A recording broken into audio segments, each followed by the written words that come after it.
Hello everybody and welcome back. My name is Curtis Kaboom. Today is October 20th, 2025. Now, earlier this year, I actually met the main actor of this movie at a convention, and he couldn't be more excited to talk to me about this movie that he had just come out with. I loved talking to him. He was so nice and down to earth, and I hadn't seen this movie yet, but he was so energetic about it that I knew I had to add it to the Kurt-Tober list. So, for today's movie, it is Getaway. Getaway is a 2024 horror comedy starring and written by Nick Frost from Shaun of the Dead. Nick Frost seems like a really cool dude, and I really enjoy all of his solo work away from Simon Pegg. I will always love seeing them together, but I still really love this direction that he's going on his own. He's been in the starring role of a few of these horror comedies now, and soon he's going to be Hagrid in the new Harry Potter TV series, which might be the best casting that I've seen so far.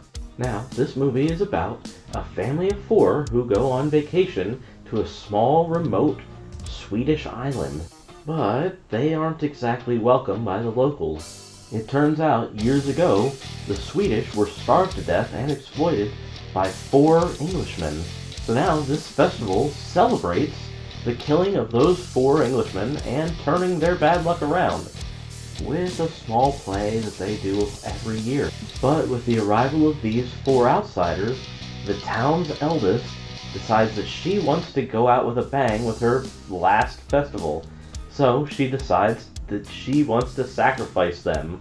They get up to some normal, everyday cult activities. You know, the usual. Wearing giant wooden masks, throwing dead raccoons at the outsider. Typical. Now, I think that some things are pretty creative in this movie, but you can tell that they're trying to go for some of that hot fuzz or Shaun of the Dead charm.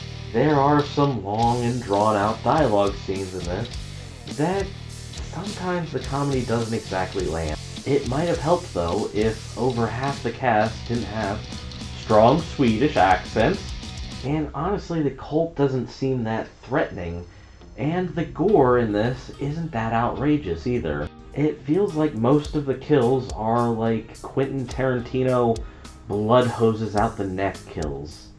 Sure, there's sprays of blood everywhere, and it is pretty fun, but I feel like they could have been a little bit more creative with it.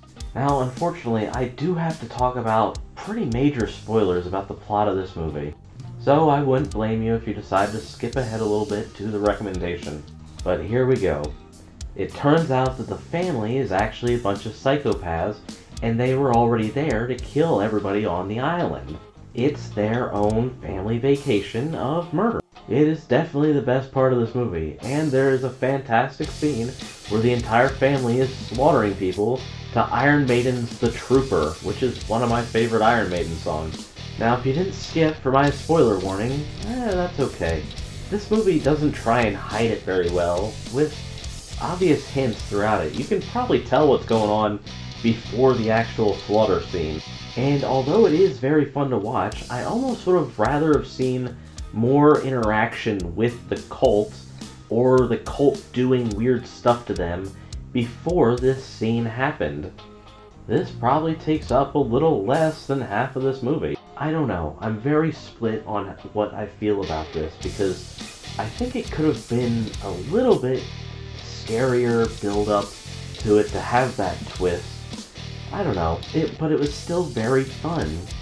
But they could have maybe done it in the last 5 minutes and still gotten the same effect. Another thing to think about is, technically, nobody's in the right here. They came to the island already to kill this cult, and the cult wanted to kill them. Does this count as premeditated self-defense?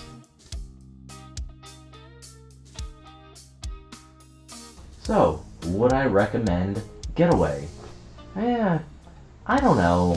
It's definitely not bad enough to be a skip it, but it's not really good enough to recommend either. And although I absolutely admire Nick Frost as an actor, I think I have to put it into the maybe category on this one. The gore is rather fun and well done, and the plot twist actually is what makes this movie as creative as it is. but there's a lot of dialogue that just doesn't really seem to work as well as it should, and I don't know, it seems a little drawn out at times. Doesn't mean that the movie feels long though. For some reason it still felt pretty short. So if this is one that you feel like throwing on sometime, I really wouldn't blame you.